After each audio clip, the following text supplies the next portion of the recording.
Assalamualaikum warahmatullahi wabarakatuh. Perkenalkan, nama saya Gali Istihadi Effendi. Saya dari Universitas PTIK Jakarta.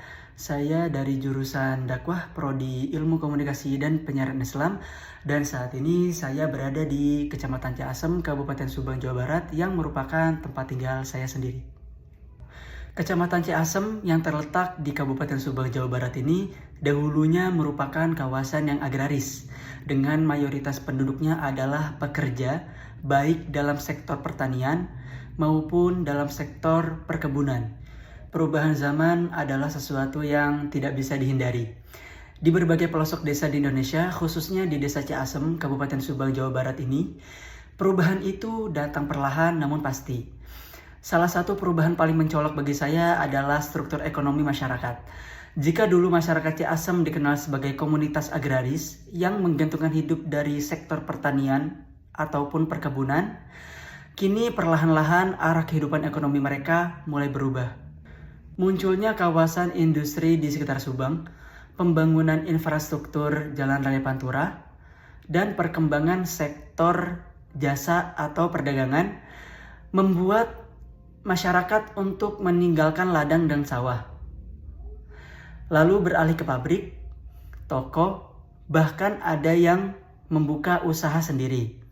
Bahkan tak sedikit masyarakat Ciasem ini merantau keluar kota untuk mendapatkan pekerjaan yang menjanjikan.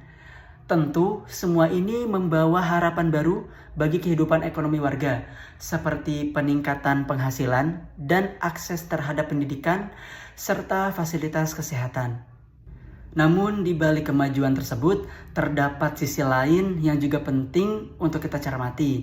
Yang pertama, bagaimana perubahan ekonomi ini berdampak terhadap kehidupan sosial dan budaya di masyarakat. Ketika pola mata pencaharian berubah, seringkali pola interaksi sosial pun ikut berubah, seperti tradisi gotong royong yang mulai jarang terlihat, kebiasaan berkumpul dan bersilaturahmi yang perlahan berkurang, dan nilai-nilai budaya yang dulu dijunjung tinggi mulai tergeser oleh gaya hidup baru yang lebih individualistis dan konsumtif. Nah, untuk melihat lebih dekat realitas ini, saya melakukan wawancara dengan warga desa Ciasem atau desa saya sendiri, dan saya juga ingin mendengar langsung bagaimana mereka merasakan perubahan yang terjadi di desa mereka atau di desa saya sendiri. Apakah mereka merasakan manfaat dari perkembangan ekonomi ini?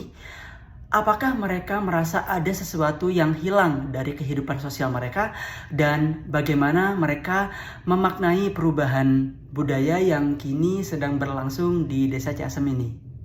Melalui wawancara ini, kita tidak hanya mendengar data dan fakta, tetapi juga cerita-cerita nyata dari mereka yang hidup dan tumbuh bersama perubahan itu sendiri. Suara-suara inilah yang menjadi jembatan untuk memahami lebih dalam bagaimana pembangunan dan modernisasi ini berdampak terhadap identitas lokal dan keberlangsungan nilai-nilai budaya masyarakat desa. Langsung saja kita wawancara. Bapak gimana kabarnya, Pak? Alhamdulillah sehat. Baik, di sini saya mau wawancara sebentar, Pak. Minta waktunya sebentar ya, Pak? Boleh. Bisa disebutkan nama dan usia Bapak sekarang? Nama Bapak Fendi, usia 51 tahun. Baik. Nah, untuk dulu pekerjaan utama masyarakat di sini tuh apa ya, Pak? Kalau dulu kebanyakan bekerja di bidang sektor pertanian sebagai buruh lah, sebagai buruh tani kebanyakan. Sedikit yang jualan, yang pedagang itu sedikit. Baik. Dan bagaimana kehidupan ekonomi waktu itu, Pak?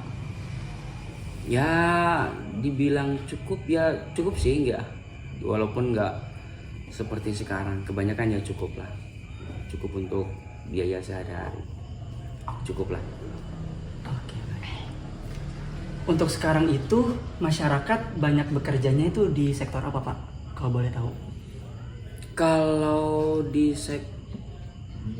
bicara sektor ya mungkin di pertanian masih banyak. Cuma kalau dulu kan yang bekerja, yang jualan itu kan sedikit, nggak kayak sekarang.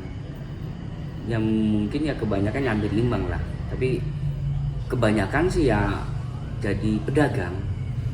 Walaupun di sektor pertanian ya tetap ada, tapi sekarang kebanyakan anak-anak muda kebanyakan yang jualan. Kalau yang di sektor pertanian mungkin yang sudah agak lanjut. Oke, baik. Selanjutnya, apa yang berubah dari cara hidup atau hubungan sosial sejak ekonomi dahulu itu berubah, Pak?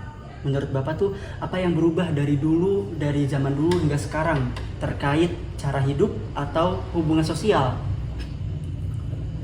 Kalau cara hidup mungkin ya hampir tidak ada berubah ya, atau hampir tidak ada perbedaan. Cuma kalau dulu mungkin ya gaya hidup mungkinnya sederhana.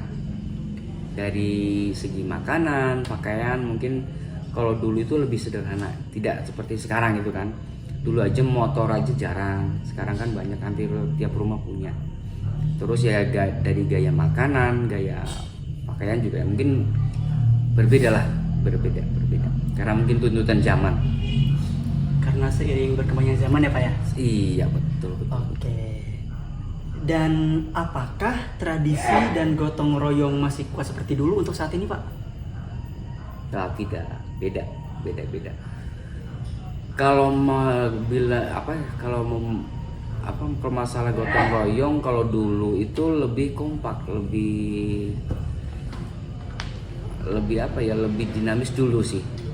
Kebersamaan, gotong royong, keharmonisan dan di antara tetangga sosial lebih hangat dulu.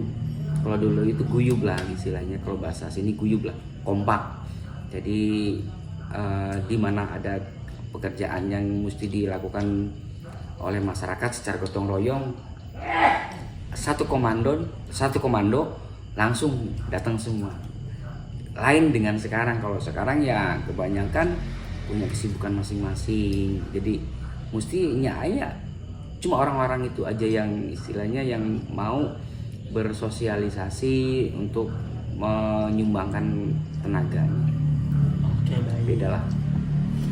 Nah, ini Pak, menurut Bapak apa yang menyebabkan perubahan ini, Pak? Ya mungkin karena zaman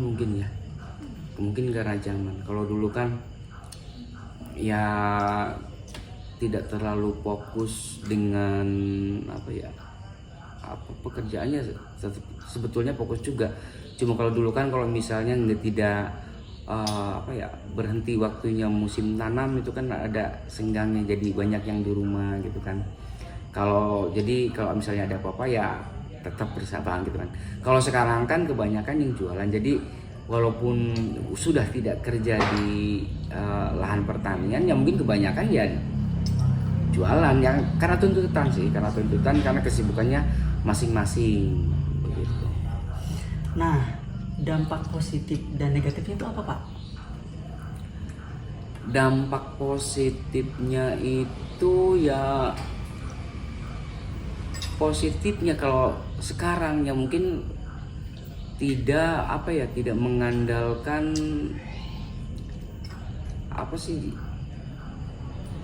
maksudnya tadi? Menurut Bapak nih, apa dampak positif dan negatifnya dari perubahan ini, Pak? Dari yang dulu sekarang, apa dampak positif dan negatifnya, Pak? Kalau sekarang mungkin ya dari informasi mungkin lebih cepat. Oke. Kalau sekarang, terus dampak positifnya dulu lah, informasi lebih cepat, terus lapangan pekerjaan lebih banyak, mudah mencari pekerjaan, tapi masih susah ya. Kalau jadi untuk mengembangkan bakat, terutama untuk yang berjualan mungkin banyak peluang ya. Nggak kayak dulu itu kan kalau berjualan juga susah gitu, nggak kayak sekarang gitu. Terus mau ini bisa dibedakan, dulu di jalan-jalan di sini tuh nggak ada tukang yang jualan itu jarang, paling warung-warung kecil. Sekarang hampir kayak pasar aja kalau di setiap jalan itu kan, jadi Positifnya di situ. Cuma ya itu negatifnya, ya keharmonisan antara lingkungan itu tidak seperti dulu. Sekarang udah kayak nafsi-nafsi. Oke. Nah, yang terakhir Pak, apa harapan Bapak untuk generasi muda di Desa Ciasem ini Pak? Kalau untuk harapan ya mungkin untuk anak-anak muda sekarang ya mungkin harus lebih bisa mengembangkan diri lah, baik dari bakat, kreatif ataupun kemauan.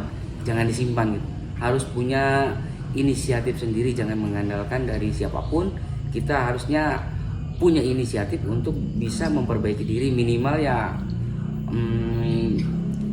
bisa memenuhi kebutuhan keluarga gitu kan. Terus lebih jauhnya lagi, jadilah seorang pemimpin. Syukur-syukur untuk yang lain, minimal buat sendiri dan keluarga gitu. Lebih bertanggung jawab juga, karena mungkin ya kalau tidak seperti itu kita tertinggal. Kalau misalnya hanya mengandalkan mengandalkan ego gitu, mempertahankan ego, kita kalah. Jadi berinisiatif untuk lebih maju gitu. Oke, terima kasih Bapak untuk waktunya Bapak. Semoga sehat selalu, Sama-sama. dilindungi oleh Allah Subhanahu wa taala. Kita kembali ke layar.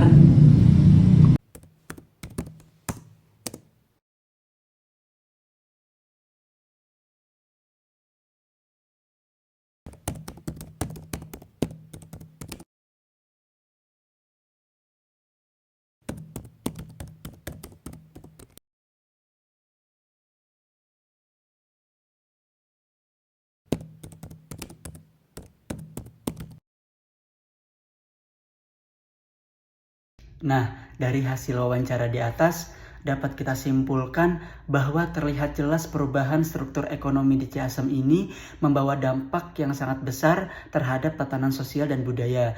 Masyarakat kini lebih terbuka, mandiri, dan variatif dalam mencari penghidupan. Namun, tantangannya adalah menjaga nilai-nilai sosial seperti kekeluargaan, gotong royong, dan tradisi lokal agar tidak hilang di telan zaman.